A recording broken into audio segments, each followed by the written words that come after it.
আসসালামু আলাইকুম। আমরা মনে হয় ৫ই আগস্টের আগেই ভালো ছিলাম। কারণ তখন আমাদের দরকার ছিল নেতাদের। কারণ প্রোগ্রাম, মিছিল যখন হইতো নেতারা ফোন দিলে আমরা যাইতাম। কিসের জন্য যাইতাম?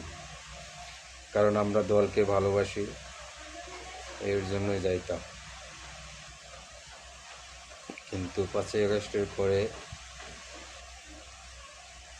আমাদের মতো হাজারো লোক আছে এখন বিএনপির বড় বড় নেতা, যাদেরকে ৫ই আগস্টের আগে প্রোগ্রাম হলে ফোন দিলে তাদের কাজ থাকতো, ব্যস্ততা দেখাইতো, প্রোগ্রামে যাইতে পারতো না। এখন তারাই কমিটিতে আসে, তারাই এখন বিএনপির বড় নেতা। তাই আমাদেরকে আর কোনো দরকার নেই কিছু বলারও, কারণ আমরা সাধারণ মানুষ হিসেবে থাকতে চাই। ধন্যবাদ, সবাই ভালো থাকবেন। আল্লাহ হাফেজ।